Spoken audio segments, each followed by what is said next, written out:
Bien, hermanos, seguimos con la carta de Judas, una carta ardiente, llena de pólvora. Uno siente la pólvora, pero para no sentir el azufre, hermano. Así que uno puede sentir el ardor. Y el mismo apóstol, en la primera parte de la predicación de esta carta, la exhortación era que contiendan ardientemente por la fe. Es decir, que no dejemos un milímetro de ceder terreno a que se venga a corromper o a contaminar la Santa Escritura, porque va a haber incursiones de agentes del enemigo a querer perturbar, distorsionar y corromper la Sagrada Escritura. Y si nos quita la Biblia, nos quitaron todo, porque la palabra de Dios es Dios mismo en la iglesia, guiándonos. Y vamos a ver ahora la segunda parte de este mensaje del libro de Judas, donde ya en la primera parte hablamos sobre el libertinaje que quieren producir estos agentes secretos de Satanás, estos falsos profetas, falsos maestros, que se van a infiltrar a escondidas, encubiertamente, para corromper y para someter a servidumbre a la iglesia del Señor, a convertir en libertinaje la gracia de Cristo, que son falsos y su comportamiento es un comportamiento rebelde, avaro, aman el dinero y son envidiosos, como Caín, como lo dejó el mismo apóstol allí, que tienen el pecado de Caín, el error de Balaam de alquilar la profecía, de vender la profecía, y la contradicción de Coré, que se habla de la rebeldía. Pero ya conociendo el perfil, ahora vamos a hablar sobre la estrategia para combatir y contender ardientemente por la fe. ¿Cuál es la estrategia? Y el Señor nos dice aquí la estrategia a seguir, pero quiero de antemano decirles que vayan directamente al versículo 24 y 25 para que tengan en mente la victoria final de que las puertas del Hades no prevalecen contra la iglesia del Señor. De que tengan en mente que en este combate el ganador es Cristo. Y nunca pongan en tela de duda de que la iglesia del Señor siempre saldrá invicta, pero tenemos que pelear ardientemente o combatir o contender ardientemente por la fe, como el Señor nos advierte en esta carta. Y tengan en mente el final, victorioso. Versículos 24 y 25 de Judas, vamos a poner lo último como primero. Y aquel que es poderoso para guardarnos sin caída. ¿Para qué es poderoso Dios? Para guardarnos sin caída y presentaros sin mancha delante de su gloria con gran alegría. Y tengan en mente eso, que al final, cuando estemos en el trono de Dios, vamos a estar sin mancha, sin caída, guardados por la sangre de Cristo y su Espíritu Santo, por su palabra, y entonces la victoria es del Señor Jesucristo. Y como soldados de Cristo, que tenemos que contender ardientemente por la fe, un soldado no puede ir con la derrota en la cabeza, o no puede ir cobarde a la batalla, o no puede ir de antemano vencido, sino simplemente está el cobarde en una batalla es el primero en caer. Cuando tú vas a la batalla, y según el entrenamiento de las tropas élites, ellos dicen un eslogan que dice, el fracaso no es opción. Pero nosotros con Cristo ni siquiera tenemos que tener un eslogan. La victoria es final a favor de Cristo Jesús. Así que el mundo puede venir contra la iglesia, el Señor puede arremeter contra la palabra de Dios, poner ataques contra la iglesia, sobre todo que es un ataque directamente contra la palabra de Dios, pero la victoria final es a favor del Señor. Veremos a Cristo sentado en su trono y lo veremos cara a cara. Ese es el final de la película. Aquí nadie nos gusta las películas que terminan mal. Bueno, nosotros terminamos bien. Terminamos bien y la obra finaliza con la instalación definitiva del reino de Dios para siempre, por todos los siglos. Amén.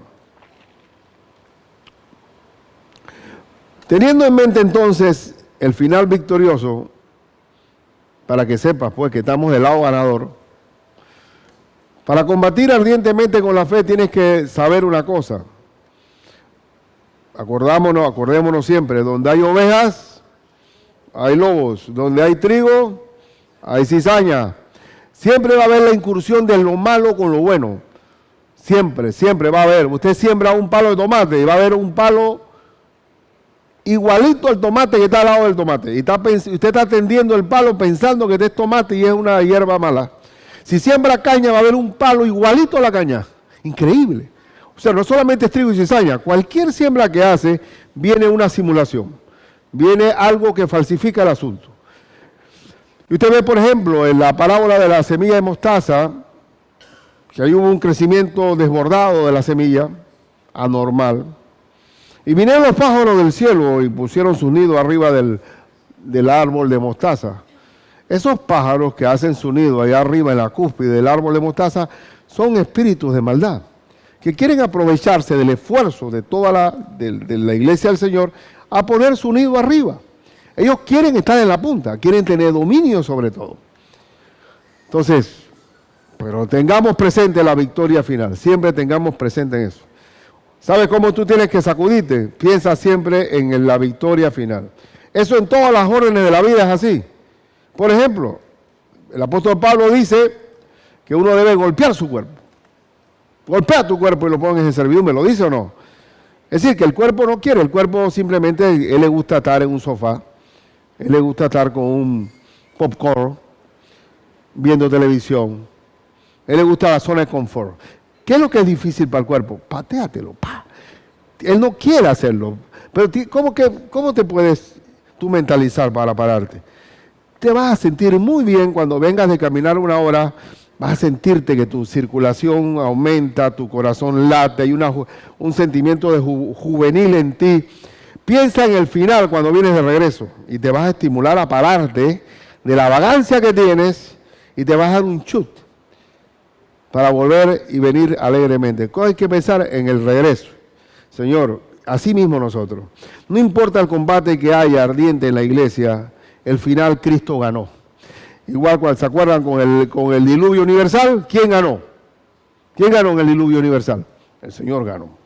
Quedó 8-0 el partido de fútbol. Se salvaron 8 y lo demás, 8-0 acabó ese juego. Entonces el Señor siempre gana. Entonces pongan siempre, yo estoy del lado del ganador, del Señor. Ahora, tres cosas que hay que saber en esta última parte de Judas. Primero, que estos agentes secretos que se introducen a escondidas a hacer cizaña dentro de la iglesia del Señor, están derrotados. Están derrotados porque no tienen el Espíritu Santo acompañándolos. Y veamos los versículos desde el 17, ahí dice el 18, pero debe ser el 17. Pero vosotros, amados, tened memoria de las palabras que antes fueron dichas por los apóstoles de nuestro Señor Jesucristo. ¿Qué palabras? Que fueron dichas de los apóstoles. Los que os decían, en el postrer tiempo, o sea, en los últimos tiempos, habrá burladores que andarán según sus malvados deseos. ¿Qué está advirtiendo? Que habrá burladores. ¿Estamos viendo los postreros tiempos? Sí, estamos viendo los postreros tiempos. Que habrá burladores, se van a reír, querrán hacer mofa del rebaño de Dios y aprovecharse de él en sus malvados deseos. Pero ¿qué pasa? Verso siguiente, en el verso 19, estos son los que causan divisiones. ¿Qué es lo que quieren producir? Divide y vencerás. Los sensuales que no tienen al Espíritu. Sensuales, ¿qué significa que son sensuales? Se manejan solamente con sus sentidos, no tienen el poder de Dios con ellos. Pero tú y yo sí lo tenemos. Nosotros hemos sido sellados con el Espíritu Santo el día que creímos en el Señor y tenemos el poder del Espíritu de Dios cada vez que oramos. Así que ¿de quién va a ganar en esta batalla? No es con espada ni con ejército, sino con el Santo Espíritu de Dios. Y ellos son sensuales. Puede ser que sean grandes manipuladores. podrán ser carismáticos, podrán ser muy seductores, hechizan, seducen, pero el Espíritu siempre va a ganar. Tenemos el Espíritu Santo de Dios con nosotros. Romanos 8, 26, 27. Romanos 8. ¿Qué dice? Y de igual manera el Espíritu nos ayuda en nuestra debilidad. Somos débiles, hermanos.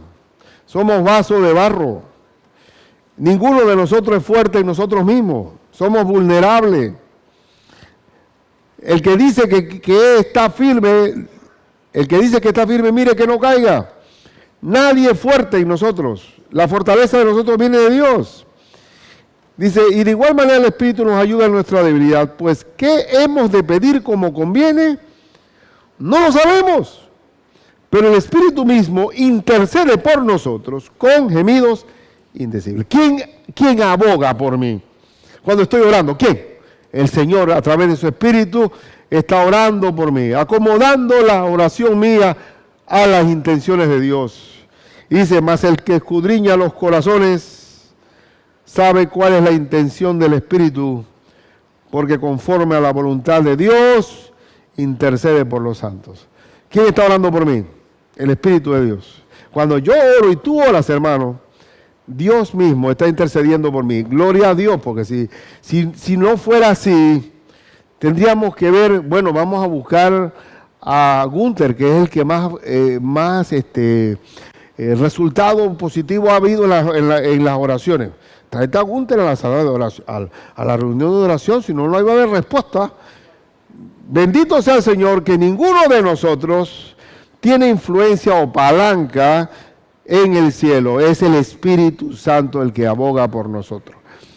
Y por eso, siempre, cualquier agente secreto, diabólico que quiera torcer, dividir, hacer un cisma en la iglesia, si oramos nosotros y mantenemos al Señor como Señor de la iglesia, no va a pasar nada. Y cerramos fila por eso. Porque si Dios es conmigo, ¿quién contra mí? Y el que conmigo no recoge, desparrama. Así que el Señor va a limpiar su iglesia. Lo va a hacer. En Efesios 6, que habla sobre la armadura del soldado, dice así el verso 10. Por lo demás, hermanos míos, fortaleceos en el Señor y en el poder de su fuerza. ¿De dónde viene nuestra fuerza? Del Señor. Fortalécete. Esto no tiene que ver con multivitamina, ni nada de eso, ni Centruc, ni ningún tipo de geriatric farmatón, no en esas cosas. Aquí es fortaleza del Señor. Fortaleza del Señor. Fortaleceos en el Señor y el poder de su fuerza. ¿Cómo se fortalece uno en el Señor? Vestidos de toda la armadura de Dios. Para que podáis estar como firmes contra las acechanzas del diablo. Vamos a tener un acecho, pero siempre vamos a estar firmes. Es decir, no vamos a estar caídos. Inevitablemente vamos a ser acechados por el diablo, pero siempre vamos a estar firmes. Porque no tenemos lucha contra sangre y carne. No es contra tu suegra o tu compañero de trabajo, o no es con un cuñado. Aquí la lucha es contra fuerzas oscuras de maldad. Porque no tenemos lucha contra sangre y carne, sino contra principados, contra potestades, contra los gobernadores de las tinieblas de este siglo, contra huestes espirituales de maldad en las regiones celestes. Por tanto, como tenemos lucha contra fuerzas oscuras, ¿qué hay que hacer? Tomad toda la armadura de Dios para que podáis resistir en el día malo. Va a haber días malos, hermano. Pero si estamos revestidos con la armadura de Dios, ¿qué va a pasar? Y habiendo acabado todo, estar firmes. Siempre estamos firmes. Firmes. Va a haber acecho, pero vamos a terminar firmes.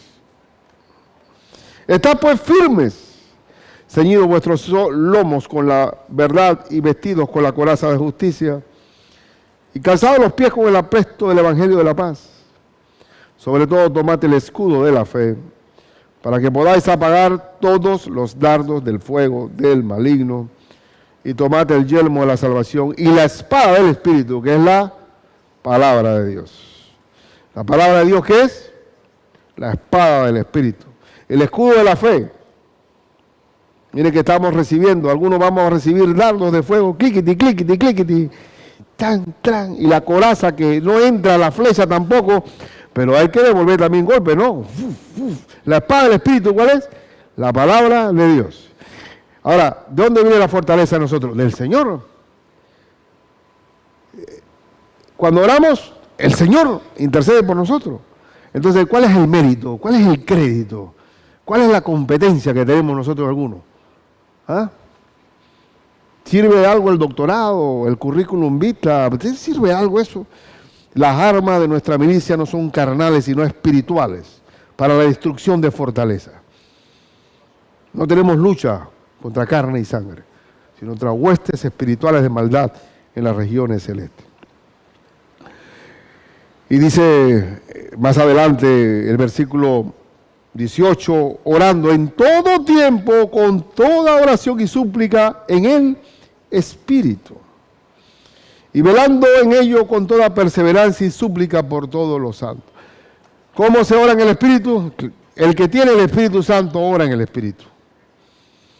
Pero estos invasores no tienen el Espíritu. Así que siempre que va a haber algún tipo de oposición, el Espíritu Santo va a prevalecer porque Dios pelea por nosotros la batalla. Muy bien. Entonces están derrotados porque no tienen el Espíritu Santo. Y bendito sea Jesucristo por el Espíritu Santo de Dios. Que como hijo de Dios, el día que abrí mi corazón y recibí el Evangelio de Cristo, recibí el sello del Espíritu Santo como propiedad de Dios. Y puedo tener el carácter de Cristo con la llenura del Espíritu para que Cristo sea el que gobierne día a día en mi vida. Y ahora vienen las armas. ¿Cómo yo puedo combatir con agentes del diablo que se introducen a escondidas? ¿Y cuándo van a relucir esos lobos rapaces? El apóstol Pablo dijo, después de mi partida extraerán al rebaño lobos rapaces que no tendrán piedad del rebaño. Si existe un pastorado y existe un celo de Dios, no va así. Si combatimos ardientemente por la fe, no pueden entrar. No pueden entrar. Ahora veamos las 4 armas de nuestra milicia que destruyen cualquier invasión enemiga. Las 4 armas, vamos a leer el verso 20 y 21. De Judas, volvamos a Judas. Pero vosotros, amados, aquí vienen las 4 armas, edificándoos sobre vuestra santísima fe. ¿Cuál es la primera arma? Edificándose en la palabra del Señor. Acuérdense que la fe es por el oír y el oír por la palabra de Dios. Primero es edificarme con la palabra de Dios, orando en el Espíritu Santo. ¿Cuál es la segunda arma? La oración. Primero, edificarse en la palabra. Segundo, la oración. Conservados en el amor de Dios. ¿Cuál es la tercera arma? La comunión de hermanos, el amor fraternal. Esperando la misericordia de nuestro Señor Jesucristo para la vida eterna. Y la cuarta es esperar la venida del reino de Dios. La venida de Cristo. Cristo viene. Ahí lo cantamos. ¿Qué cantamos? No tardará. Y cuando uno tiene la esperanza, se va purificando a sí mismo. Miren, vamos a leer textos de apoyo en estas 4 armas. Primero, edificarse en la palabra de Dios. ¿Cuál es el resultado de edificarse una iglesia en la palabra de Dios? Según de Timoteo 3:16 y 17 dice, toda la escritura es inspirada por Dios. Dios la inspiró, toda la escritura. Y como Dios la inspiró, dice, y útil. Todo lo que Dios inspira tiene utilidad. Utilidad es que es práctico, que tiene resultados. ¿Y útil para qué? 4 formas de que hace la palabra de Dios. Enseñar, para redarguir, es decir, cambiar los argumentos que traigo mis pensamientos, lo hace la palabra de Dios.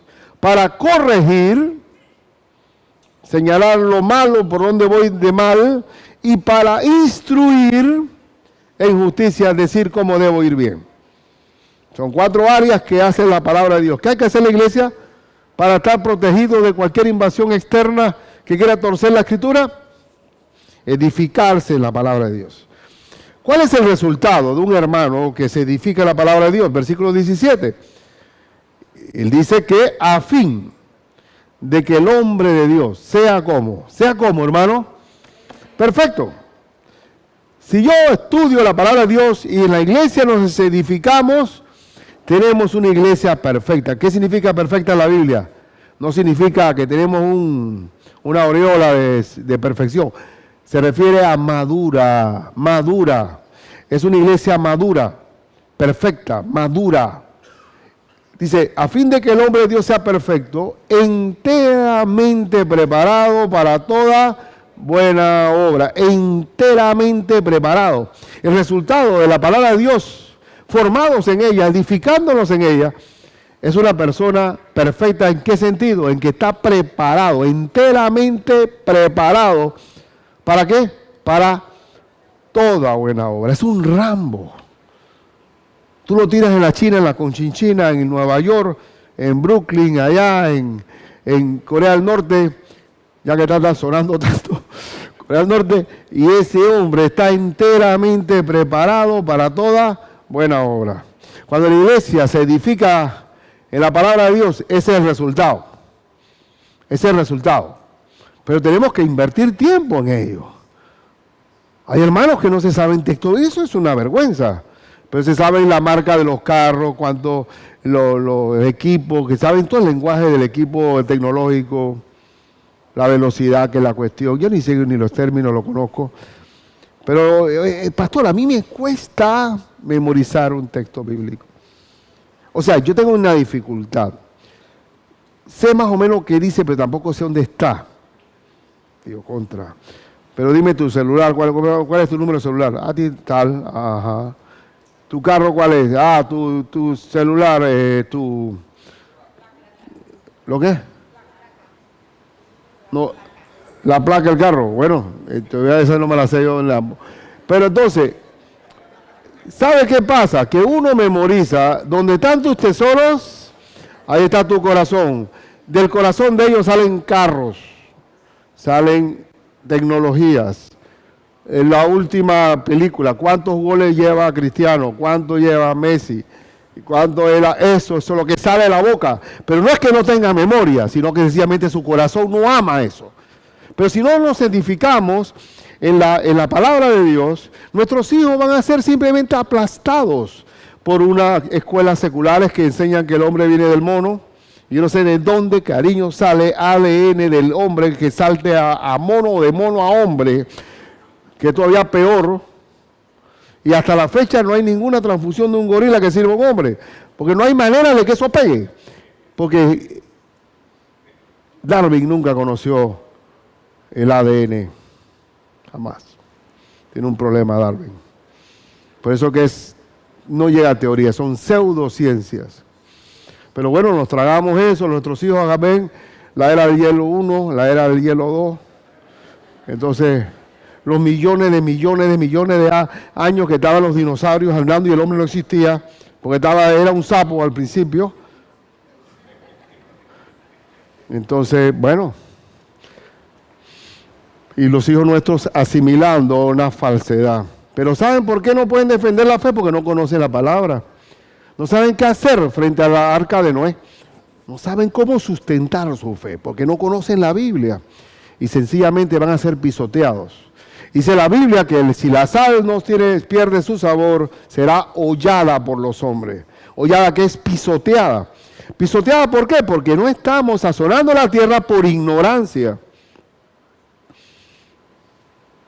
Pero una iglesia edificada en la fe, no hay manera que penetre la maleza. No existe la maleza. La segunda arma para poder combatir ardientemente la fe frente a agentes secretos diabólicos que puedan venir es la oración. La oración es un privilegio. ¿Sabes cuál era la solución entre tu problema? ¿Cuál es la distancia entre la solución de tu problema cualquiera que tengas? La distancia que hay entre tu rodilla y el suelo, eso es todo lo que hay ahí. Ese es tu problema. Tu solución está en orar. Si tú oras, le estás dando participación al Señor en tu vida. Pero si no oras, vive como un tractorcito que te estás estrellando en el muro que llegues y hasta ahí llegaste. Orar es depender de Dios. Orar es una necesidad. La persona que no ora está desprovista del poder de Dios a su favor. Orar es conformarnos a la voluntad de Dios. Y Cristo nos invita en Mateo 7:7. Mira, ¿dónde queda, pastor? ¿Dónde dice que Cristo hay que orar? Bueno, Mateo 7:7. ¿Podrás grabarte eso? Podrás grabarte eso. Mateo 7:7 y siguientes. Pedid y se os dará, buscad y hallaréis, llamad y se os abrirá. Nosotros podemos pedir y hay un resultado, dar. Pero hay que pedir con respeto, con reverencia. El Señor cuando le preguntaron al Señor cómo se debe, enséñanos a orar, Señor. El Señor le dio un modelo de oración que comienza con la alabanza, Padre nuestro, que estás en los cielos, santificado sea tu nombre. Que cuando uno llega al trono de Dios confiadamente y llega al trono de Dios, como dice Hebreos 4:16, entrad confiadamente al trono de Dios para encontrar misericordia y el oportuno socorro. Oramos confiadamente y llegamos al trono de Dios, alabando al Señor, entrando con alabanzas.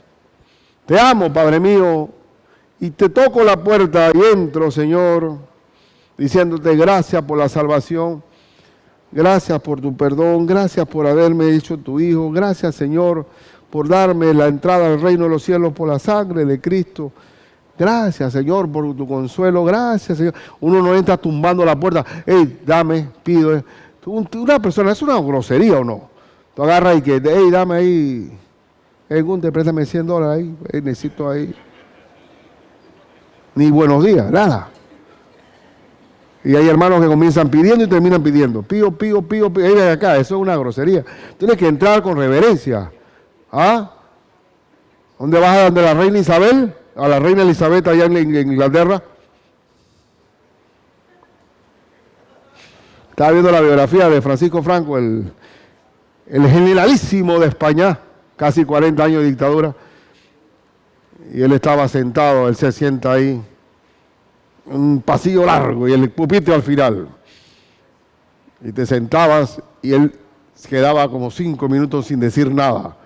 Y dice, todos decían en su testimonio, no lo mires a los ojos, porque esto es un asunto de que si quieres jugar al parpadeo con él, pierdes. Y además te taladra con la mirada. Nosotros no llegamos al trono de Dios así.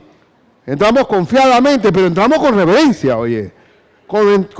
Al Rey de Reyes, al Señor de Señores, al que murió por mí, a mí, Señor, que compró mi vida, con agradecimiento, con acción de gracia. Y después pide, y pide perdón primero. Pide perdón primero, porque vamos a dar cuenta primero. Porque tú no vas a permitir que un hijo te esté pidiendo si te ha ofendido. Pide perdón. Y antes de pedir perdón por lo tuyo, también pide perdón. Digo, perdona a los que te ofendieron. Porque si tú no perdonas a los que te ofendieron, tampoco te va a perdonar a ti. Entonces aquí está la lista, Señor. Ya yo lo perdoné a este, yo lo perdoné. Sí, Señor, de corazón lo he hecho. Ahora te pido por los míos. Te pido por mi lista ahora, porque es bastante. Pedid y se os dará, buscad y hallaréis, llamad y se os abrirá, porque todo aquel que pide, recibe; el que busca, halla; y el que llama, se le abrirá. ¿Miente el Señor? No. Tenemos el poder de la oración. La oración es trasladarme al trono de Dios. Cuando yo estoy orando, el Señor está oyéndome. Y alrededor del Señor hay un trono de ángeles, querubines, serafines, arcángeles alrededor de Él. y Él está oyéndome a mí. La cosa es que si lo tuviéramos viendo nosotros físicamente el trono de Dios, quedamos como Isaías. ¡Ah! Ay de mí que soy muerto, porque mis ojos han visto a Dios. Gracias a Dios no lo vemos. Si no hubiera estado un montón de gente muerta aquí, asustado de haber visto al Señor vivo. Pero estamos orando y oramos en el Espíritu de Dios. Gracias a Dios que tenemos el Espíritu. ¿Cómo combatimos? Con la oración. Qué bueno tener la oración. ¿Qué hombre hay de vosotros? Dice el verso 9 de Mateo 7, que si su hijo le pide pan, le dará una piedra. O si le pide un pescado, le dará una serpiente. Pues si vosotros siendo malos sabéis dar buenas dádivas a vuestros hijos, cuánto más vuestro Padre que está en los cielos dará buenas cosas a los que le pidan. Así que la oración es la segunda arma. Edificarse la palabra, orar. La tercera, ¿cuál es? El amor fraternal. El amor fraternal es lo más grande que hay. Somos una familia, hermano.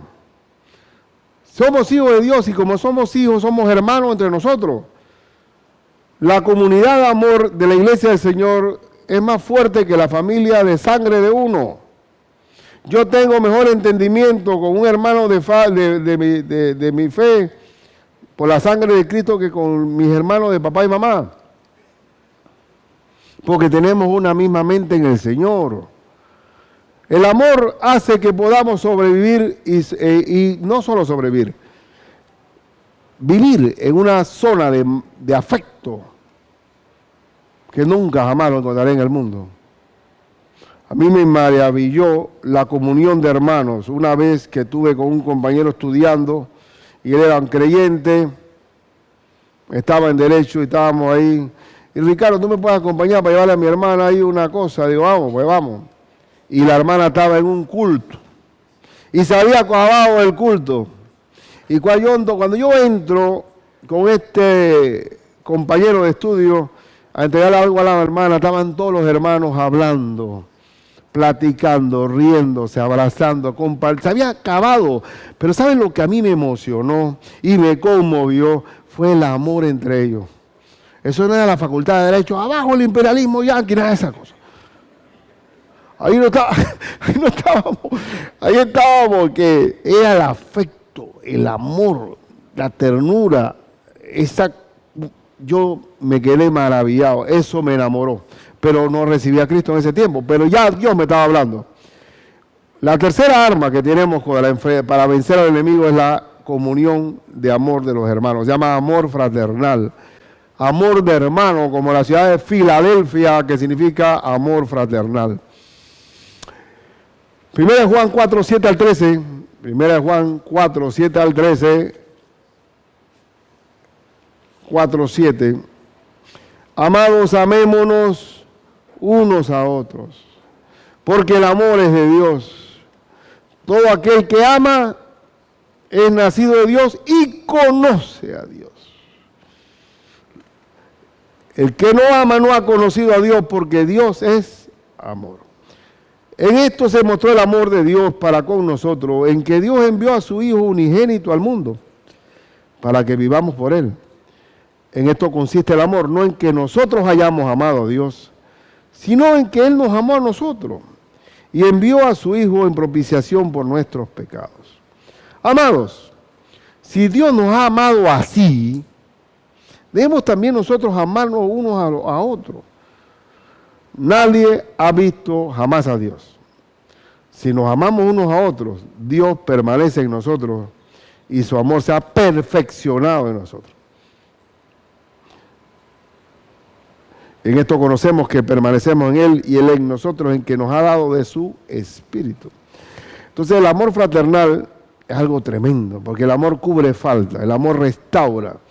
Cuando uno hay un hermano sorprendido de alguna falta, vosotros que sois espirituales, ¿qué hay que hacer? Restaurarle con espíritu de mansedumbre. No tirarle la primera piedra que ves. Restaurarle. Si hay un conflicto entre nosotros los hermanos, ¿qué hay que hacer? Si hay un conflicto, que yo tengo una diferencia con José Luis o con Leo, ¿qué debo hacer yo? Y el Leo me ha ofendido de una manera que me ha dolido eso de Leo. Oye, no puedo, qué cosa, Leo me ha ofendido.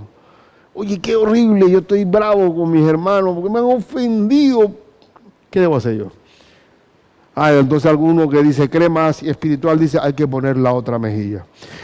O hay que caminar la milla. Digo, estás equivocado y estás usando un texto fuera de contexto. Hay que poner la otra mejilla y caminar la milla cuando es el malo que no conoce a Cristo. No resistáis al que es malo. Pero al hermano, ¿qué hay que hacer? Leo, tú sabes, me ha dolido eso que tú me hiciste. Pero hay que ser frontal. Pero nosotros tenemos miedo. ¿Y si se pone bravo? ¿Y si me devuelve el golpe? ¿Y si, ven acá, eso no te preocupa a ti? Tú tienes que, porque es tu hermano, reconciliarte con él. Y te vas a dar cuenta que todos esos sustos de cómo reacciona, nunca reacciona así. Siempre se resuelve todo. Porque el Espíritu Santo también está en el hermano. Y nos redarguye a los dos. Y normalmente nos resolvemos las dificultades y las diferencias. Entonces la oración nos empata y el amor fraternal hace que nos perdonemos unos a otros. ¿Cuántas veces hay que perdonar, hermano? ¿Cuántas? A ver, ¿quién ha soportado 70 veces 7 aquí? No, llevó 3 ya. 1, 2. No, ya se me acabaron las mejillas. Ven acá, ese es para el malo, pero para tu hermano, 70 veces 7. Entonces la oración, el amor, la palabra y la última arma para resistir y contender ardientemente por la fe es la esperanza. ¿Qué es la esperanza? Cada vez que usted ve esperanza en la Biblia, se refiere a una sola cosa, la venida del reino de Dios. La venida y la instalación de su reino. La venida de Cristo. La esperanza es que esperamos el advenimiento del Señor. Y eso es algo que hay que tener porque cuando una iglesia no tiene el fuego de la esperanza del Señor, es una iglesia adormecida, lagañosa, adormitada, de tibios. Cristo viene. ¿Saben cómo se animaba la gente cuando era perseguida ya en el Coliseo Romano, cuando eran llevados perseguidos, escondidos allá en las catacumbas? Maranata, Cristo viene. Esa era la manera en que soportaban la persecución. Cristo viene. Y la esperanza es eso. En 1 Juan 3:2, ahí mismo, 3:2 dice, amados, ahora somos hijos de Dios. Y aún no se ha manifestado lo que hemos de ser. Pero sabemos que cuando Él se manifieste, es decir, que Él venga, seremos como semejantes a Él porque le veremos tal como Él es. Ahora no andamos por vista, andamos por fe. Pero cuando Él venga lo vamos a ver cara a cara. Y vamos a ver si cantamos este canto de No tardará. Y todo aquel que tiene esta esperanza en Él se purifica a sí mismo, así como Él es puro. Entonces una iglesia que contiende ardientemente por la fe es una iglesia que espera el regreso del Señor. La palabra, la oración, el amor fraternal y la venida del Señor. Esa es la manera en que nosotros contendemos ardientemente por la fe. Si no leemos la Biblia, no nos edificamos en la palabra, no oramos, hay una pelea de perros entre los hermanos y nadie espera a Cristo, hermano, ahí está el diablo suelto. Ahora se llevó esa iglesia el diablo dividida en 1000 pedazos porque no estamos contendiendo ardientemente por la fe. Y solamente ya para terminar. Bueno, queda una partecita. Tenemos que cuando tenemos como soldados de Cristo, el apóstol Judas nos da unas instrucciones para en el reclutamiento ir ya definiendo cosas. El versículo 22 dice, algunos que dudan, hay hermanos que todavía están, que no saben, que dudan. Hermano, el creyente puede dudar. Una persona que duda no es creyente. Porque la Biblia está escrita para los que creen, no para los que dudan. Entonces, ¿qué hay que hacer? Convéncelo. Bueno, ¿qué pasó contigo? Define este asunto, porque aquí no podemos tener un franco abierto. A otros salvad arrebatándolos del fuego. Hay algunos que no conocen a Cristo y hay que predicarles el Evangelio para que sean rescatados del fuego eterno. Y a otros, que estos son los enemigos infiltrados, tened misericordia con temor por lo que les espera, aborreciendo aún la ropa contaminada por su carne, es decir, que no quiero ni olerla. No merece, porque ellos en verdad son infiltrados dentro del cuerpo de Cristo. Estas son las órdenes para definir a los soldados. Y para terminar como aplicación, otra vez les digo, ponga la mente en la victoria. Hay un himno por ahí, Pancho, que tú que tienes ahí una media enciclopedia musical, dignario. La victoria es nuestra fe. Esa es un himno que hay que rescatar, que apunta a tener la mente en la victoria. Leamos de nuevo la doxología que está en el versículo 24 y 25 y terminamos. Y aquel que es poderoso para guardaros sin caída. ¿Quién es poderoso para ir hasta el final nosotros con el Señor? Dios es poderoso. Y presentaros sin mancha, sin contaminación, delante de su gloria, que ya en su reino celestial, con gran alegría. Es decir, que va a haber un momento de encuentro con el Señor, como con alegría por la sangre de Cristo. Al único y sabio Dios, nuestro Salvador, sea gloria y majestad, imperio y potencia, ahora y por todos los siglos. Amén. La victoria al final es por la sangre del Cordero de Dios, y por Él Dios nos va a guardar sin caída y nos va a presentar sin mancha delante de Dios. Hermano, ayer tuve, como estoy ahí dando clases en la escuela de obrero nuestra, qué bonito salir de la escuela de obrero y los hermanos reídos de oreja a oreja, abrazándose. Tenemos una matrícula grande en la escuela de obrero. Hermanos de diferentes nacionalidades ahí. Y uno sabe ya como pastor, nada más por la mirada, que estamos en la misma frecuencia. Porque nos estamos edificando en la santísima fe de la palabra de Dios. Y como estamos bebiendo del mismo manantial, hay una comunión fraternal ahí, hay una alegría. Se termina la escuela obrero, que termina a las 8, de 6 a 8, y nadie se va. Y sigue hablando, y habladera, porque queremos mantenernos amorosos. Un día no vamos a regresar a las casas, vamos a estar continuamente con el Señor en su presencia.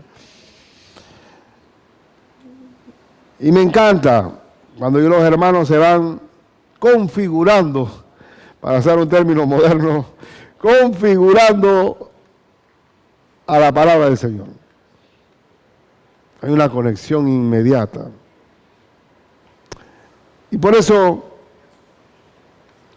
solamente quiero advertir, esta iglesia, nosotros, vamos a cantar allá arriba. Y vamos a cantar y vamos a tener alegría. Y lo único que quiero como pastor es que vivamos estas 4 armas espirituales. ¿Cuáles son? Edificarse en la fe, la oración, el amor fraternal y la esperanza de la vida eterna. Amén. Esas 4 armas nos van a mantener cerrados. Si alguno no ha recibido a Cristo hoy es el día. No se vaya aquí, tiene que ser arrebatado al fuego, hermano. Venga para acá. Si hay alguno de los que nos visita que no ha tenido a Cristo en su corazón, no se vaya. Reciba a Cristo, y si tiene un lío grande, mejor, porque el Señor se va a manifestar con toda su gloria. Así que no se vaya sin irse. Yo estoy aquí al final del culto para orar por usted. ¿Y cuál vamos a cantar, hermano? ¿Cuál usted cree que debemos cantar? No tardará, eso ya, una solamente. Y pásame la pandereta, Gunter, vamos a cantarlo con vigor.